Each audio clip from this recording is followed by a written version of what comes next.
5, 4, 3, 2, 1 Anxiety grounding, the 5 senses exercise. When you feel anxious, it's easy to feel stuck in that state. Your heart races, you feel sweaty, and you're certain everyone can tell that you're in a downward spiral.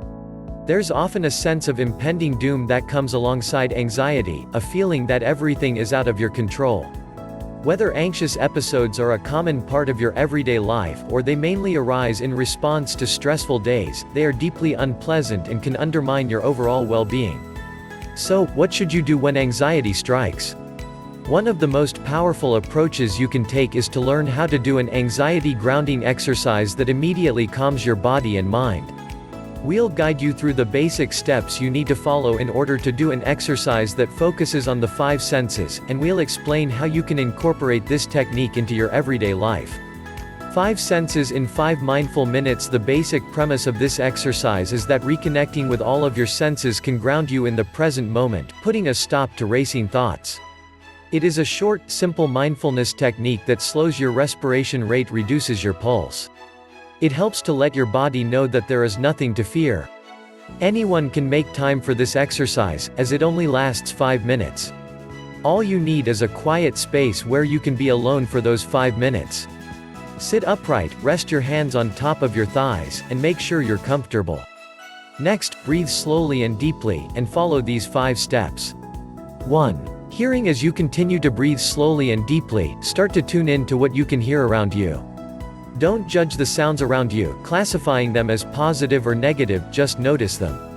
The first things you'll notice are things like traffic, conversation in your building, music, and so on. However, as you spend a minute doing this, you should slowly start to hear more sounds than you did at the beginning. What started as an awareness of the loudest and most intrusive noises will widen out so that you can hear little noises in your home or office. If you have difficulty focusing on sounds and your mind starts to wander, bring your attention back to your breathing. When you have that under control, move back to the hearing stage of the exercise. Once you've done this technique a few times, it becomes much easier to do at a faster rate.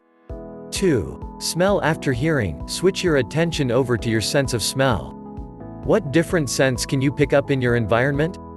If you're at home, can you smell food that is cooking or that was recently eaten? Can you smell any products you've used, such as your shampoo or fabric softener? And if you're somewhere in your workplace, can you pick up the distinctive odor produced by electronic equipment? Try picking up smells coming from outside, too, whether you notice freshly cut grass or exhaust fumes.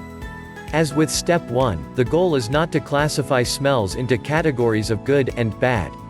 If you don't have a particularly strong sense of smell, you can make this step of the exercise easier by lighting a scented candle before your 5-minute period. This will give you something distinct to focus on, and it's this mindful appreciation of the present that you are trying to create. 3. Sight. You might have naturally closed your eyes during steps 1 and 2 above. If you did, that's just fine, but open them now so that you can focus on the sight step of the exercise. Now, look around you and take in the finer details of your space. What can you see? What colors are present, and what shapes? Are there dominant shades in the room, and are the colors warm or cold? And are certain colors missing? All of these facts ground you in the room, and in your body, reducing the physical and mental symptoms of anxiety. If you have any difficulties with this stage, you can also set up specific objects to focus on. Some people choose a row of stones, while others choose 5 to 10 items with varying textures. Approaching the exercise in this way can get you used to the idea of visual focus, and you'll soon be able to do it in any room. 4. Taste. The taste step of your anxiety-busting mindfulness exercise might sound odd if you don't have anything to eat or drink. You will likely find the technique easier if you do have something to sip or nibble during this stage, but it isn't necessary. You can also just focus on the sensations in your mouth, how your tongue feels resting between your teeth, what tastes, if any, remain from a previous meal, and the texture of your saliva in your mouth. You can even try running your tongue over each tooth in turn, and move it along the inside of your cheeks. If you do have food, apply the same ideas discussed in the previous steps above. In other words, really notice all of the different textures in what you're eating.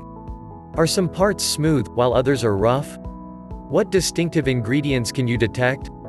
And does the taste linger after you swallow? 5. Touch. In the final step, you'll turn your attention to touch. When you first started the exercise, you placed your hands on your thighs. Are they still there? What can you feel under your hands? You might feel the roughness of your jeans, the warmth of your bare skin, or the softness of a cotton skirt. However, don't just focus on your hands. Think about what is under your feet, and where your body is sitting. Notice all of the textures, and scan for places where your body feels tense and where it feels relaxed. To round off the anxiety grounding exercise, stand up from where you're sitting and touch one or two objects in the room. This is an important part of the grounding process and helps you to continuously train your attention on the present. And if you get distracted during your exercise, just start again. In the end, you should feel calmer and more resilient. Free gift in description.